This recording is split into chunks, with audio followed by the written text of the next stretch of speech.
My lights are strobing, and this is annoying, and they're not stopping, but I'm gonna record anyways. WTF light. That one right there. Only that one. This one's fine. Anyways, welcome to another horror movie review with me, Angela of Morbid Heart Designs. I am here to talk about movie Mother today. I do want to say I'm not going to go into the symbolism of this movie, but as it is artistic, there is a lot of symbolism. I think my light just died. As I was saying before I was rudely interrupted by my light, this movie is a very artistic movie, and if you want something that breaks it down, I highly recommend the YouTube channel Let Me Explain. It does a really good job going into who the characters represent, what's going on, the chaos, because this movie is so full of stuff. You cannot look away from the screen because you might miss something. If you want to know those details, check out the video. If you want to go into this movie not knowing fully what's going on, which I recommend doing, it really made the viewing experience so good for me. I'm just gonna let you know as much as I can without giving away any details, but this is a very avant-garde, abstract story, which is why you can't look away from the screen. There is so much going on, little subtle things that build up, that add to the suspense, the horror, like the psychology horror.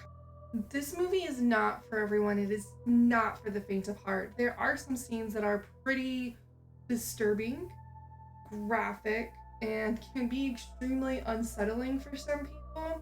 There was actually a lot of controversy around a particular scene in this movie.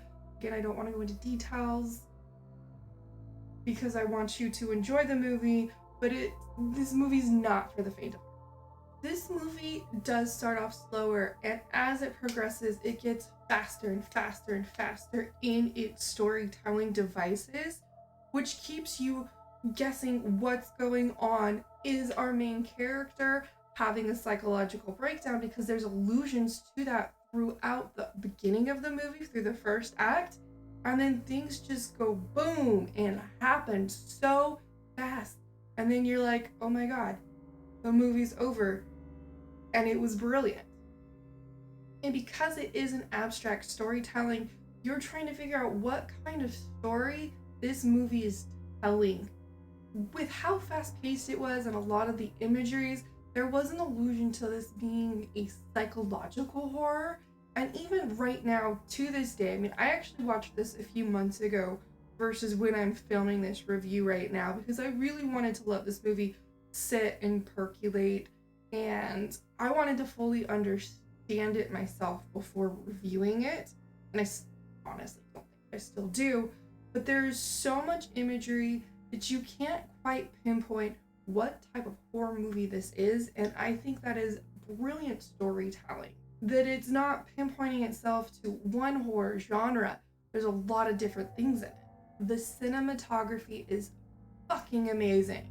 I am sure there were sessions of just practicing how the camera's gonna go, how the actors are gonna go, because there are some phenomenal shots that are just so many people, so much chaos on screen, and they're following Jennifer Lawrence through all this stuff as things are happening and changing, and it's just mind-boggling what we see on screen. I love Jennifer Lawrence as an actress, and one thing that I really appreciated about her role in this is this had to be her most challenging role to date. So much emotion that her character goes through, from happy, unsure, regretful, despair, confusion, anger. Like, her range of emotions in this movie is phenomenal and just shows how brilliant of an actress she is and how dedicated she is to her role. There was actually at one point she injured her diaphragm during shooting, and that's not easy to do from what I understand. I mean, it's obviously possible, but her role was so demanding that is what happened. And I actually watched an interview with her and the director, and she basically was like, yeah, I'm never gonna work with them again. That was just too much, too intense. But she did such a good job. I hope she'll reconsider doing similar roles in the future, even if it's not with this director. Overall, I really don't find any complaints with this movie. I'm sure a lot of people will complain that the story isn't as explained and in their face as they prefer, but I enjoy movies that don't have to spell out A, B, C, and D about their movies to me. I appreciate movies that let me use my own intellect to come up with my own meaning or symbolism or get something different out of it every time I watch it. This is definitely a horror movie that I would watch every year. I really can't find anything wrong with this movie overall, so I do give it 5 zombievers out of 5. I hope you've enjoyed this horror movie review. If so, please give it a like. If you haven't subscribed, you probably should if you like my stuff. I do art videos on Tuesdays, horror movie reviews on Thursdays, and sometimes those horror movie reviews are art videos. Please remember to also follow my social media, from my dark heart to yours. Have a wonderful day, and please don't die before my next video.